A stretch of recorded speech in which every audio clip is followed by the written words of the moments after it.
yung panghuli. Siyempre, bago tayo magpanghuli, alam nyo na.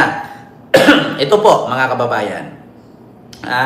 Yung panghuli ngayon, nagpapatunay po na si Vice Ganda. Kita nyo, nandyan si Vice Ganda, nandyan si Heart Evangelista. So ngayon mga kababayan, eto na. Alam nyo minsan si Vice, no? Alam nyo, minsan si Vice, hindi niya na iisip na may mga kamerang nakaharap at nakatibay sila sa buong mundo. Nakikita sila ng sambayan ng Pilipino at nakikita sila ng buong mundo. Ngayon, hindi naisip ni Vice na bawat bibitawan niyang salita ay may nabubuko. May mga nabibisto. Ito mga kababayan. Alam nyo dito, may sinabi kasi si Vice dito mga kababayan na yung lugar daw ni Heart, ito Vice Ganda,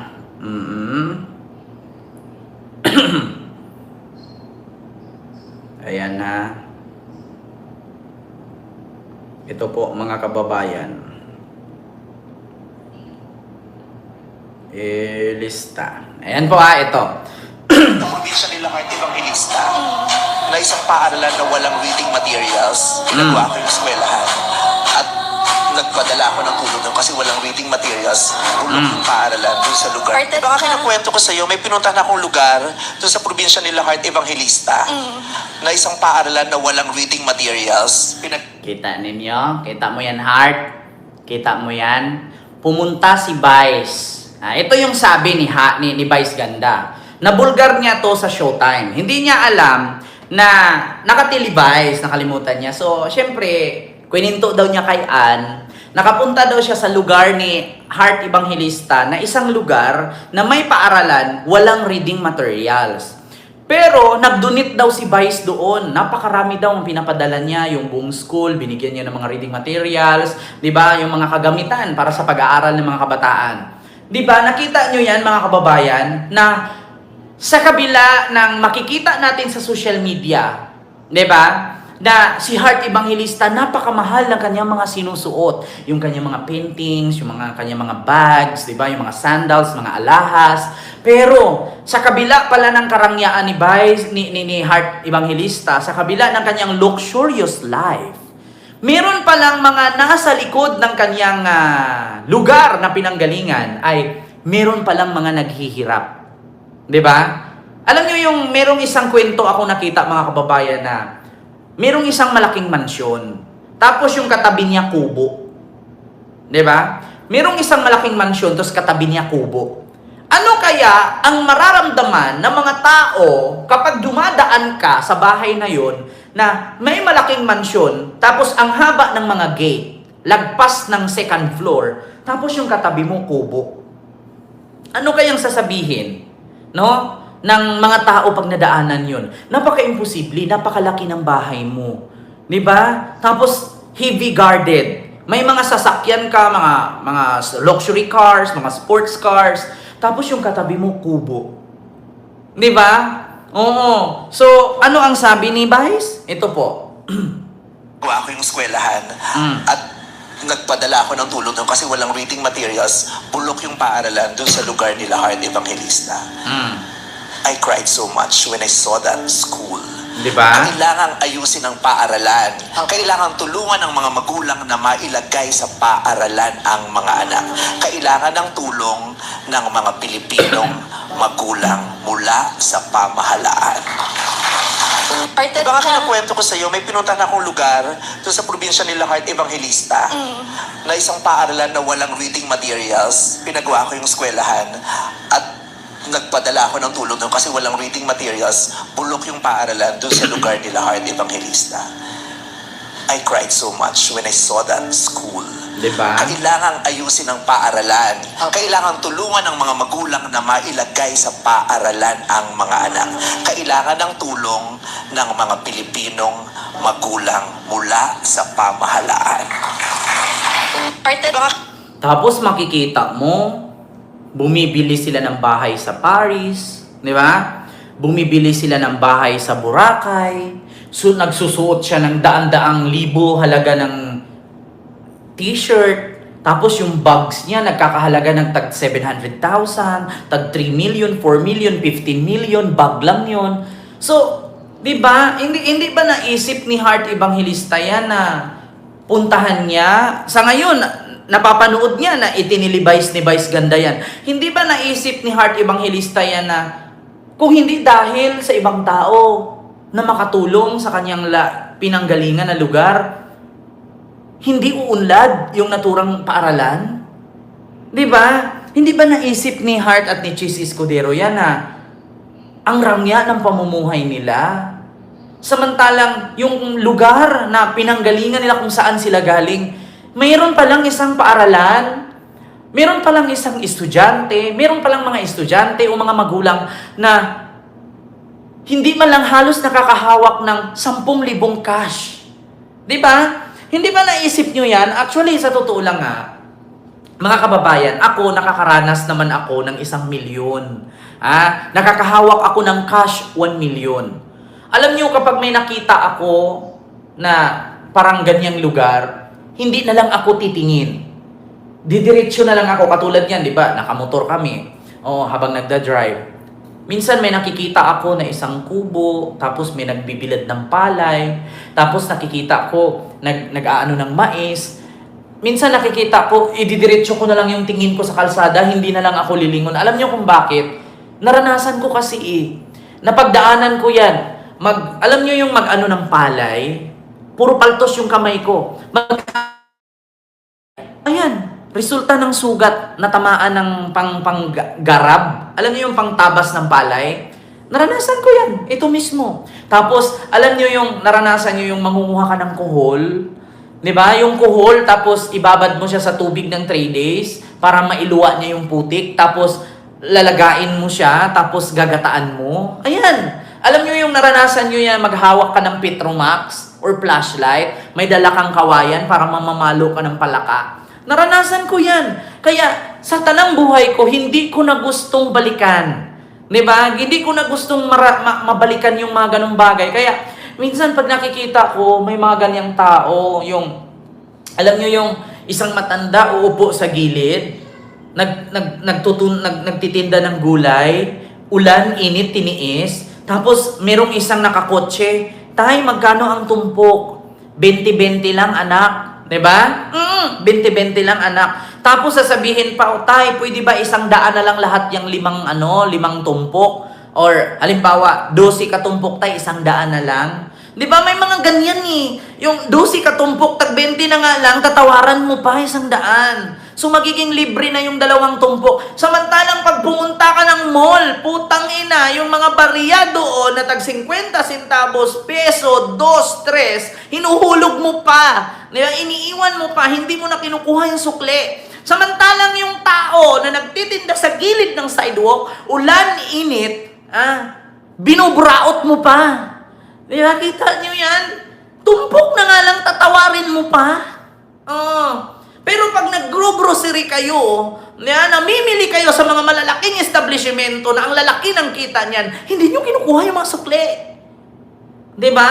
Nakikita nyo yan? Sa totoo lang, kung ako man magkapera, hindi ako magkukuripot. Ang una kong gagawin, kung marami akong pera, hindi ako magtipid sa pagkain. Diba? Kasi bakit? Naranasan ko paano magutom. Alam niyo, sa totoo lang nakakaiyak. Natutululuha ko. Kasi naranasan ko Alam niyo kung gaano kahirap, maging mahirap. Sa totoo lang. Ayaw ko nang balikan. Hindi naman ako mayaman, pero kumikita naman na ako. Hindi katulad dati Sa totoo lang, ayaw ko yung maranasan ulit.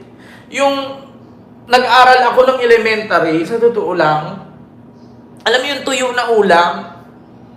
Tapos yung baunan ko yung bilog na garapon, ng lagayan minsan lagayan ng steak lalagyan ko ng kanin, tuyo yung nasa ibabaw, tapos malalagay sa bag. Kapag nagmo-moist yun, mangangamoy yung bag, pandidirian ka ng kaklase mo, tapos kakain ka ng malayo kasi nakikita nila ulam mo tuyo. Diba? Naranasan ko yan. Kaya ayaw ko nang balikan. Sa totoo lang, wala namang magulang na gustong mangyari yung ganun. Diba? Kaya nga isa sa rason na may mga OFW na gustong mag-abroad para maiahon sa kahirapan. Kasi ako bilang anak, bilang estudyante, naranasan ko yan. Hindi naman kasi kami mayaman. Actually, inaamin ko, yung angkan ng lolo-lola ko, sa side ng papa ko, sa side ng mama ko, may kaya. Pero, hindi kami katulad sa kanila. Kasi sa kanila, kapag wala kang pinag-aralan, yung magulang mo hindi nakapagtapos, hindi ka nila kikilalanin. Diba? Mahirap maging mahirap. Kaya kung makakaahon man kayo sa kahirapan, huwag yun ang balikan. Totoo yan. Na-experience ko kasi yan. Kaya sa totoo lang, itong napanood ko kay Vice, na sinabi niya about kay Hart, sa lugar ni Hart, maraming mga estudyante na walang reading materials, kulang sa kagamitan yung paaralan. Hindi ba naisip ni Hart yan? Hindi ba nakita ni Cheese Escudero yan? Hindi ba sila nahihiya? Na sila mismo nasa power, sila mismo mga influencer, hindi nila matutulungan yung sarili nilang lalawigan, yung sarili nilang lugar, ibang tao pa yung makakatulong, di ba? Hindi ba sila nahihiya? Insulto sa kanila yan. Ako na-experience ko yan. Naaawa ako sa pusa at aso, sa tao pa kaya? Di ba? Yun yung aking gustong, hindi ko na gustong balikan. Totoo yan. Kaya sabi ko nga sa sarili ko, pag ako nagkapera, dati habang nag-aaral ako, makakakita ako. Ako naglalakad, yung mga kaklase ko nakamotor, sabi ko, kapag ako magkapera, bibili ako ng motor. Kapag ako nagkapera, bibili ako ng sasakyan. Yun ang pinapangako ko sa buhay ko. Kapag ako, katulad nga, naranasan ko, nangupahan ako ng bahay. Ilang beses kami nakaalis, nakalipat kasi syempre, hindi mo kayang bayaran yung tubig, kuryente at yung rent. So sabi ko, kapag ako nagkapera, bibili ako ng sarili kong bahay. Diba? Kasi mahirap ayaw kong balikan yung mga naranasan ko noon. Ang hirap talaga maging mahirap. Sa totoo lang. Kaya sana po sa mga politician, diba? Ako bilang influencer, alam ko kumikita naman po ako, pero hindi naman katulad sa mga ibang influencer na milyon-milyon ang kinikita. Pero sa totoo lang, maawa naman kayo sa nangyari sa amin. Mga politician, maawa naman kayo. Diyos ko po. Oo. Kita ninyo, saan ka nakakita ng politician na walang sasakyan? Saan ka nakakita ng politician na hindi mansyon ang bahay, hindi bato ang bahay? Samantalang yung mga nasasakupan ninyo, nakikita ninyo, yung mga bahay, isang ihip lang ng hangin, tumba na. Diba? Mahirap talaga, maging mahirap. Sa totoo lang. Kayong mga putang ina ninyong politician, maawa kayo. Di ba? Hindi masarap maging mahirap. Oo, sabihin mo okay lang mahirap. Kasi sa bukid kakain ka gulay, manok, makakarni mo, gulay makukuha mo, pero mahirap pa rin. Di ba? Kung ang mga mayayaman gusto pa nilang yumaman, paano pa ang mga mahihirap? Gusto din naming yumaman. Yun. Pero lumaban kayo ng patas. Kaming mga mahihirap kumikita lang ng sakto, nagbabayad kami ng tax. Samantalang kayong mga mayayaman, putang ina ninyo. Mga politician. Nanakawin nyo lang ang pinaghirapan namin. Diba? Yun ang mahirap. Lumalaban naman kami ng patas, Nagbabayad naman kami ng tax. Diba? Bakit kayo? Magserbisyo naman kayo ng ayos. Magserbisyo kayo sa bayan. Isukli ninyo yung binigay namin. Sinasahuran kayo. Ako'y nananawagan mula sa presidente hanggang sa baba, sa local government. Magtrabaho kayo ng ayos. Suklian ninyo yung pagod namin. Diba? Hindi man kami pare-pareho ng trabaho dito sa buong Pilipinas. Pero lahat kami nagpapagod para maibayad sa tax namin na isasahurin ninyo. Sana suklian nyo naman. Diba? Nakakapagod rin minsan. Imbes na isipin namin pang-ulam namin sa sunod araw, ibabayad pa namin ng tax.